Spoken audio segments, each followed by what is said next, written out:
सह नौ भुनक्तु सह वीर्यं करवावहै तेजस्विनावधीतमस्तु मा विद्विषावहै। ओम शांति शांति शांति। वैदिक जीवन पद्धति की इस कक्षा में आप सभी का हार्दिक स्वागत है, अभिनंदन है। जो हमारे जीवन और उस जगत का कल्याण करने वाला ज्ञान है, उस ज्ञान का आधान हम अपने जीवन में करें। यह जो कल्याणी वेदवाणी है, हमको अलग अलग प्रकार से अलग अलग दिव्य भावों में, उच्च चेतना में हम रहें। हमारा संपूर्ण जीवन व्यवस्थित हो, मर्यादित हो, संयमित हो, इसके लिए हमको सदा पुरुषार्थी बन करके और इस शरीर की जो इंद्रियां हैं, उन इंद्रियों में और पंच जो महाभूत हैं, जो शरीर का और इस संसार का नियमन करने वाला परमपिता परमेश्वर है, उसका जो आदेश उपदेश संदेश है, उसको हम आत्मसात करें और अपने प्रत्येक कर्म का, प्रत्येक उत्तरदायित्व का मूल स्वभाव में रह करके निर्वहन करें। हम कभी भी अपने मूल स्वभाव से अलग ना रहें, उससे भिन्न आचरण ना करें। आचरण हमारा श्रेष्ठ हो और संसार के और अपने जीवन के तारण के लिए यह जो कारण है जीवन का, उसको हमको सार्थक करना है। संसार का तारण हो, इस कारण हमको यह सुंदर शरीर मिला है। हम इसको बहुत ही दिव्य भव्य बना करके जीवन में देवत्व का भाव रखें, ऋषित्व का भाव रखें। देवों के साथ हमारा वैर न हो। दैवी जो संपत्ति, दैवी जो गुण हैं, उनसे हम विभूषित हों। हमारी इंद्रियां, हमारी जो रसनेन्द्रिय है, घ्राणेन्द्रिय है, जो दर्शन करने का सामर्थ्य, चक्षुष इंद्रिय है, जो हमारा घ्राण और ये श्रोत्र, ये हमारे इंद्रियों का सामर्थ्य जब तक हम जिए तब तक पूर्ण रूप से स्वस्थ रहें। लेकिन उसके लिए अपने आप को हमको सूर्य के जैसे देदीप्यमान बन करके, एक रस बन करके, एकात्म होकर के जीवन को जीना पड़ेगा। तो बहुत ही सुंदर वेद मंत्र है कि हम देवों से युद्ध न कर बैठें, वैर भाव न रखें, अर्थात इनके विरुद्ध आचरण न करें। जैसे वेद में कहते हैं कि भद्रम करणे भी शृणुयाम देवा। ये जो भद्र है, सुनना, ये केवल कानों के लिए नहीं है, अपितु पूरे जीवन और पूरे इस शरीर के कल्याण के लिए है। गलत शब्द सुनेंगे, गलत शब्द सुनने का स्वभाव बन गया तो ये हमारे लिए कल्याणकारी नहीं होगा। गलत दृश्य देखने का, गलत चित्र देखने का, या जो चीजें हैं, अगर वो स्वभाव बन गया, गलत रसना से हम खाने का स्वभाव बना लेते हैं, तो वह रसना का दुरुपयोग होगा। दृष्टि हमारी अच्छे चीजों में, अच्छे जिससे हमारे जीवन में सकारात्मकता, ऐसे भावों से युक्त हो। तो इसलिए यहाँ बहुत ही सुंदर उपदेश दिया है। 10वें मंडल के 16वें सूक्त का यह तीसरा मंत्र आपके समक्ष रख रहा हूं। प्रथम इसको लिखता हूं। ओम सूर्यम चक्षुर्गच्छतु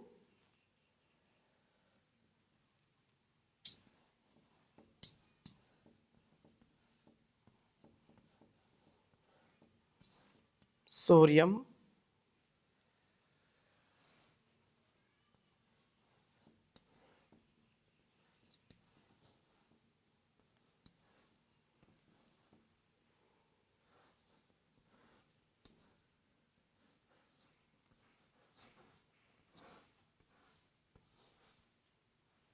सूर्यम चक्षुर्गच्छतु उवातमात्मा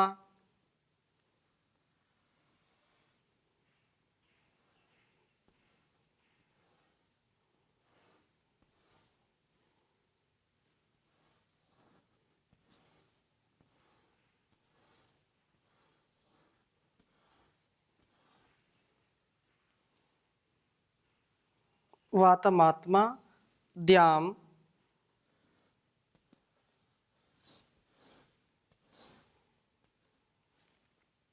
च गच्छ।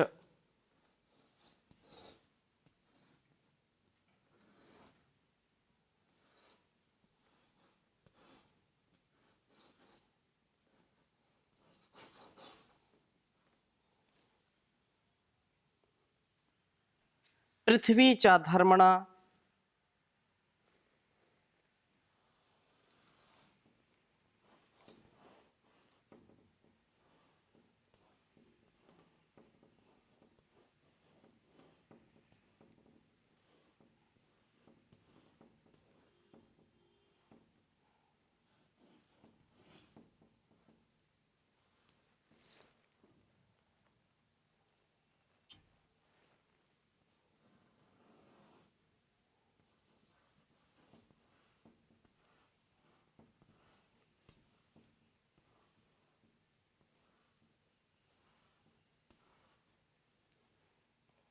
पृथ्वी च धर्मणा अपो वागच्छ यदि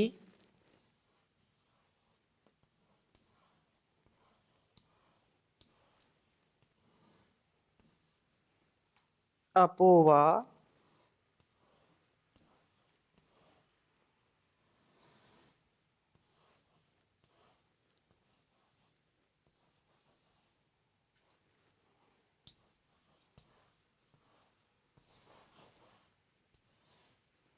अपो वागच्छ यदि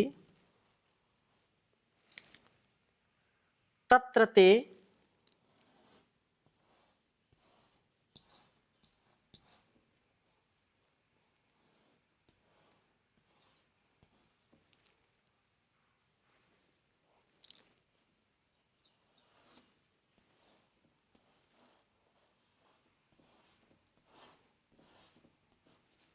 तत्र ते हितमौषधीषु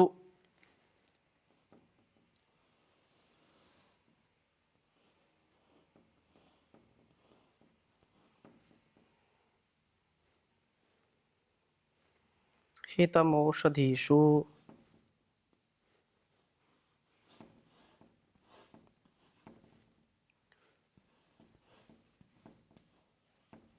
हितमौषधीषु प्रतिष्ठा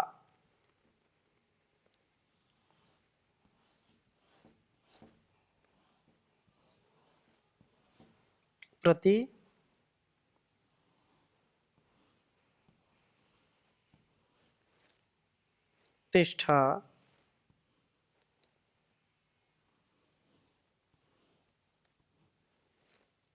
शरीरैः।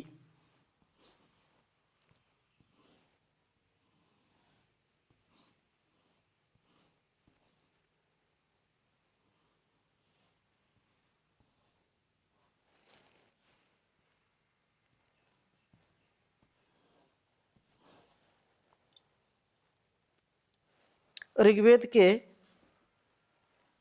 10वें मंडल के 16वें सूक्त का यह तीसरा मंत्र है। ओम सूर्यं चक्षुर्गच्छतो वातमात्माद्यां च गच्छ पृथ्वी च धर्मणा अपो वागच्छ यदि तत्र ते हितमौषधीषु प्रतिष्ठा शरीरैः। बहुत ही सुंदर इस वेद मंत्र का भाव है। इसको समझने का हम प्रयास करते हैं। जैसे कभी कभी पिता पुत्र में भी कुछ अनबन हो जाती है, कुछ संघर्ष जैसा हो जाता है।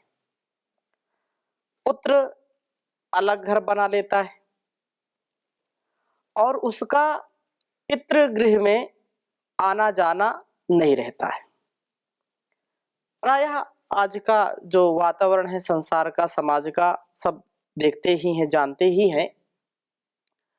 छोटी छोटी बातों में जब पिता से पुत्र नाराज होता है या छोटी छोटी बातों में पुत्र से पिता नाराज होता है, तो एक दिन ऐसा आता है कि आप अपना अलग घर बसा लो या हमारे घर से निकल जाओ, या पुत्र ही कहता है कि नहीं, मैं बार बार आपके इस टोका टाकी से, आपके बार बार मेरे कार्य में जो आप हस्तक्षेप करते हैं उससे मैं तंग आ गया हूँ, इस घर में नहीं रहूंगा। और विशेषकर जब वैवाहिक जीवन हो जाए तब तो प्रायः ऐसा लोग कर ही देते हैं। तो यहाँ ये कहा है कि ऐसा जैसे पुत्र घर अलग बना लेता है, उसका व्यवहार पिता के घर में नहीं होता, आना जाना नहीं रहता। यहाँ सूर्य पिता है और शरीर में अक्षी निवास, यहाँ पर जो कहा है सूर्यम चक्षुर्गच्छतु, तो सूर्य पिता के समान है, तो शरीर में जो अक्षी है, जो आंख है, वह वास्तव में अक्षी में निवास करने वाली चक्षु उसका पुत्र है। वात पिता है, शरीरस्थ प्राण उसका पुत्र है। द्युलोक पिता है, मस्तिष्क पुत्र है। पृथ्वी पिता के समान, यहाँ ऐसे तो माता कहते हैं, माता भूमि पुत्रो हम पृथिव्या, तो माता पिता पिता के रूप में यहाँ कहा कि पृथ्वी जो है, पृथ्वी चा धर्मणा, अर्थात जो पृथ्वी है वास्तव में वह पिता है और शरीर को पुत्र के रूप में दर्शाया गया है। शरीरस्थ जो प्राण है उसका वो पुत्र है। द्युलोक पिता है, मस्तिष्क पुत्र, पृथ्वी पिता है, शरीर पुत्र है, अंतरिक्ष पिता है, हृदय पुत्र है। इनमें से पिता पुत्रों का यदि संघर्ष हो जाए तो सारा स्वास्थ्य ही समाप्त हो जाए। ये एक दूसरे के पूरक हैं।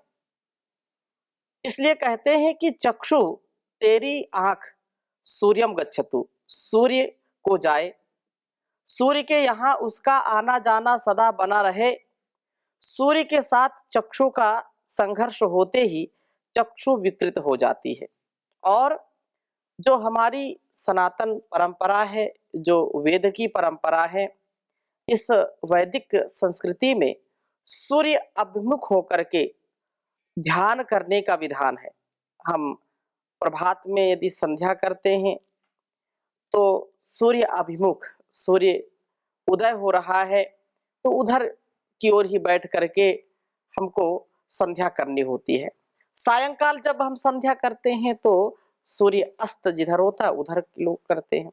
तो इस प्रकार से जो जीवन है, यह जीवन जिससे है, जिन अंगों से है, जो उसका मूल है, उसके प्रति हमारा पूर्ण समर्पण होना चाहिए। तो इसलिए कहा कि जो तेरी आंख है, जो चक्षु है ना, वो सूर्य को बार बार देखे, अर्थात उसका आना जाना बना रहे, इसमें संघर्ष कभी ना हो। और यह दृष्टिकोण कितना महत्वपूर्ण है। हम प्रभु का ध्यान करते हैं और सूर्य आंख को शक्ति देता है, सूर्य आंख को शक्ति देता है। और इसी प्रकार से आत्मा, तेरा यह प्राण वातम वायु के प्रति जाने वाला हो। शुद्ध वायु में प्राणायाम के द्वारा हम हर दोषों का निवारण कर सकते हैं, हर दुर्गुणों का, दुर्व्यसनों का, दुखों का, द्वंद्वों का निराकरण कर सकते हैं, अपने शरीर को, मन को पूर्ण स्वस्थ बना सकते हैं। स्वास्थ्य हमारा जन्मसिद्ध अधिकार है, लेकिन इसका नियोजन कैसे करें, इसका समायोजन कैसे करें कि हमारा तन मन स्वस्थ रहे, हमारी इंद्रियां आजीवन स्वस्थ रहें। इसके लिए हमको विवेक पूर्वक, वैराग्य पूर्वक, ज्ञान पूर्वक, भक्ति भाव पूर्वक इन तत्वों का हमको जरूर ज्ञान होना चाहिए और अपने इन अंगों का हम पूरा सदुपयोग करें। क्योंकि ये जो हमारी आंखें हैं, यत वाचा न अभ्युतम ये न वाग अभ्युत्यते तदेव ब्रह्म त्वं विद्धि नेदम यदिदम उपासते यत यन मनसा न मनुते यन मनसा न मनुते येनाहुर्मनोमतं तदेव ब्रह्म त्वं विद्धि नेदम यदिदम उपासते। यच्चक्षुषा न पश्यति येन चक्षुषि पश्यति तदेव ब्रह्म त्वं विद्धि नेदम यदिदम उपासते। हमारे आंखों में देखने का सामर्थ्य, हमारे कानों में सुनने का सामर्थ्य, हमारी रसना में बोलने और चखने का सामर्थ्य, नासिका में जो प्राण है, प्राण और अपान जो श्वासों को लेना और छोड़ना, ये जो संपूर्ण सामर्थ्य है, इसका जो चलाने हारा है, इसको जो व्यवस्थित करने वाला है, उसका हम ध्यान करें। और ये संपूर्ण संसार उसकी रचना है। इस संपूर्ण संसार के प्रति भी हम कृतज्ञ रहे और जो जीवन और जगत का कल्याण करने वाले तत्व हैं, उनका चिंतन जरूर करें, वैसा जीने का प्रयास करें। तो कहा सूर्य और नक्षत्र जैसे वातम वायु के प्रति जाने वाला हो। शुद्ध वायु में प्राणायाम के द्वारा कौन सा दोष दूर नहीं होता है, अर्थात जब हम प्राण की साधना करते हैं, जब हम इस वात को संतुलित करने के लिए प्राणायाम करते हैं, तो कहा कि अवात वाही भेषजम, अवात वाही भेषजम विवात वाही यद्रपा त्वम ही विश्व भेषजो देवानाम दूत ईयसे, कि तुम तो सब औषधियों में सबसे बड़ी औषधि हो। अवात वाही भेषजम, सबसे बड़ी भेषज हो। ये जो प्राणवायु हम लेते हैं, ये इससे कौन सा रोग ठीक नहीं हो सकता है।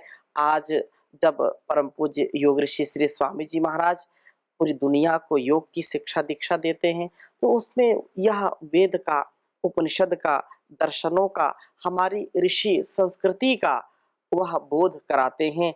और वैज्ञानिक तथ्य सत्य के साथ आज पूरी दुनिया इस बात को मानती है कि वास्तव में योग में, प्राण में अर्थात प्राणायाम में वह सामर्थ्य है जो आजकल के मॉडर्न मेडिकल साइंस में जिन रोगों का कोई उपचार ही नहीं है, ऐसा उपचार हमको प्राण से करना चाहिए, अर्थात प्राणायाम करना चाहिए। तो इसलिए यहाँ वेद मंत्र में कहा वातम आत्मा द्याम, जो वायु के प्रति जाने वाला हो, वो शुद्ध जो वायु है, वास्तव में प्राणायाम से हमारे सारे दोष नष्ट हो जाते हैं। इसी प्रकार द्याम च गच्छ, तो मस्तिष्क के दृष्टिकोण से द्युलोक को जा, तेरे मस्तिष्क व द्युलोक में अनुकूलता हो।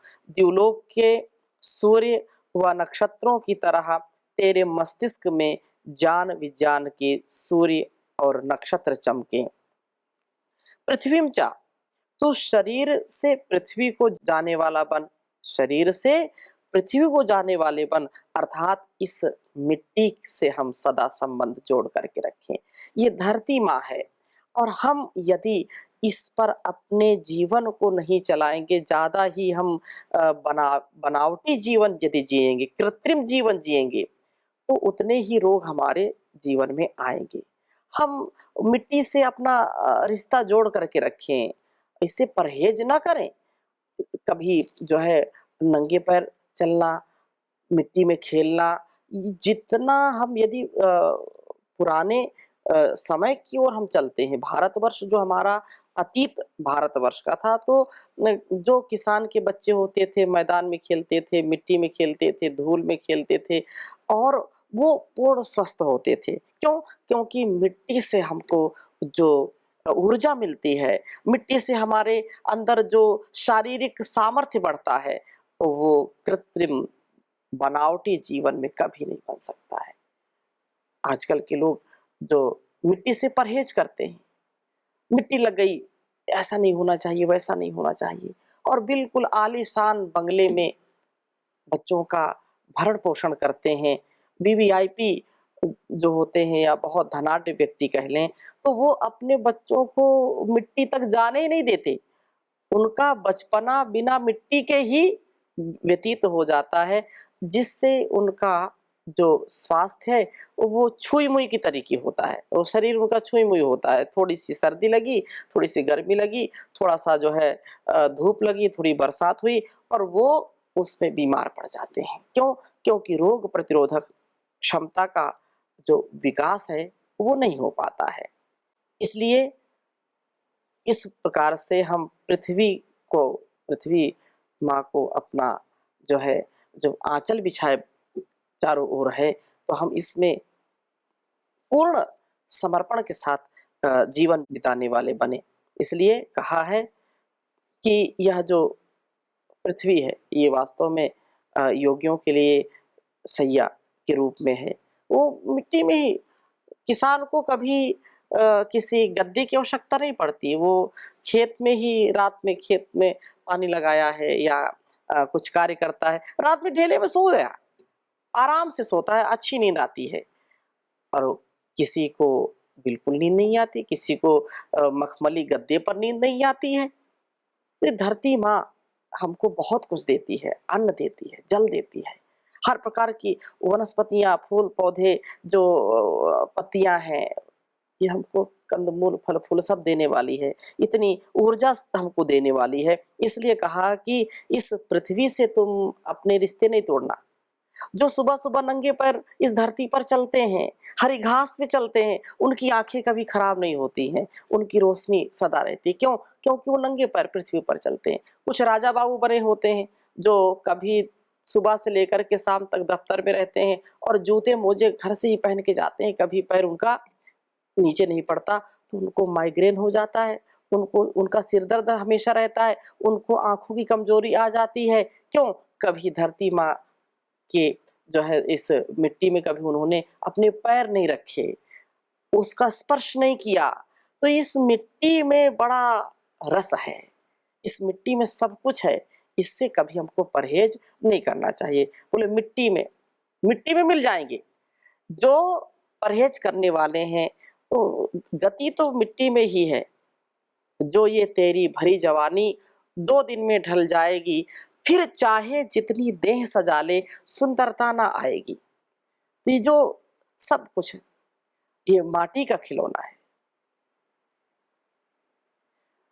मान मेरा कहना नहीं तो पछताएगा, माटी का खिलौना माटी में मिल जाएगा।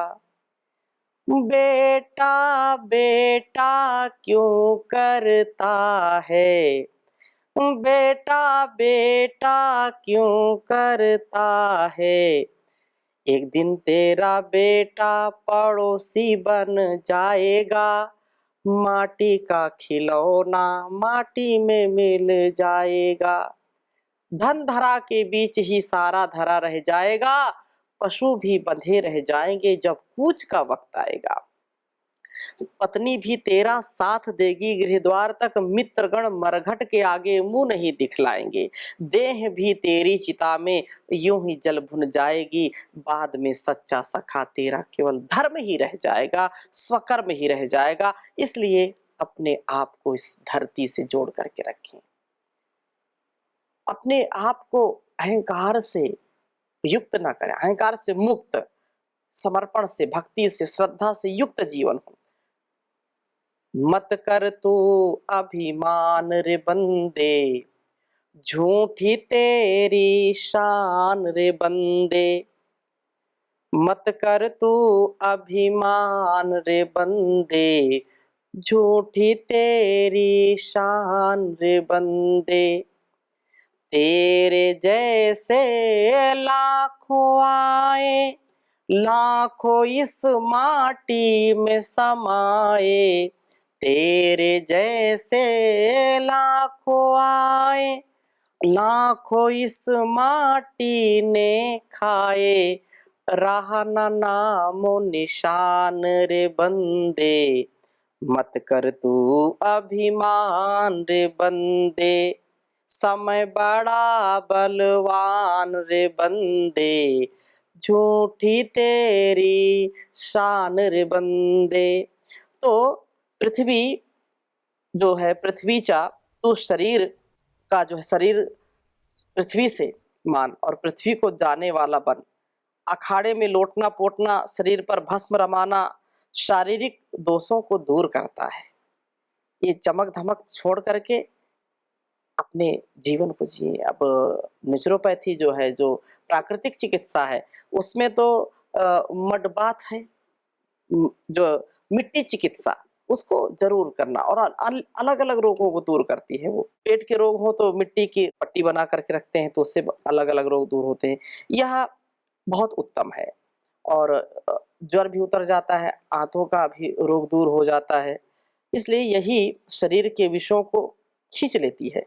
अपो वा गच्छ आपः अंतरिक्ष, हृदय के दृष्टिकोण से तू अंतरिक्ष को जाने वाला हो। जैसे अंतरिक्ष द्युलोक पृथ्वी लोक के मध्य में है, इसी प्रकार तेरा हृदय सदा मध्य मार्ग का सेवन करने वाला हो, वहां अकामता न हो और कामात्मता भी ना हो जाए। इस प्रकार से सदा मध्यम मार्ग वाला तू हो जा। और तब जो है धर्मणा इस प्रकार से सदा बना। शरीर के धारण हेतु यह आवश्यक है कि जब हम देवों के साथ संबंध रखेंगे तो शरीर स्वस्थ रहेगा, और इससे संबंध यदि नहीं रखते हैं तब शरीर का धारण ना हो करके शरीर भी दुर्बल हो जाता है, शरीर गिर जाता है। सो इस प्रकार से यदि तत्र वहां देवों में हितम तेरा स्थापन होना है, शरीर ही इन स्थूल व सूक्ष्म शरीरों से तू औषधिषु प्रतिष्ठा, अर्थात औषधियों में प्रतिष्ठित हो। अर्थात तू शरीरों के धारण के लिए औषधियों और वनस्पतियों का सेवन करने वाला, ऐसे सात्विक भोजन का करने वाला बन। सूर्य आदि देवों के साथ हमारी अनुकूलता बनी रहे, हम इसके लिए वानस्पतिक भोजनों का ही सेवन करें। देव जो होते हैं वो सदा अहिंसित होकर के, अहिंसक बन करके, सात्विक और जो हमारे तन मन को स्वस्थ बनाने वाले हैं, ऐसे अन्नों का प्रयोग करते हैं, ऐसे आहार का प्रयोग करते हैं। तो ऐसा जीवन हम जी सकें तो ये बहुत सुंदर बात होगी। तो एक एक उपदेश हमारे जीवन और जगत के कल्याण के लिए हो, ऐसी हमारी कामना, हमारी मनोभावना होनी चाहिए। इसमें लेश मात्र कभी भी क्लेश ना हो। तो इन देवों का, इंद्रियों का हम पूरा ध्यान रखें, और माता पिता गुरु आचार्य अपनी जो ऋषि परंपरा है उसको आत्मसात करें। इन्हीं शुभ संकल्पों के साथ अपने जीवन की यात्रा में दिव्यता प्राप्त करें। बहुत बहुत शुभकामनाएं। ओम शांति शांति शांति।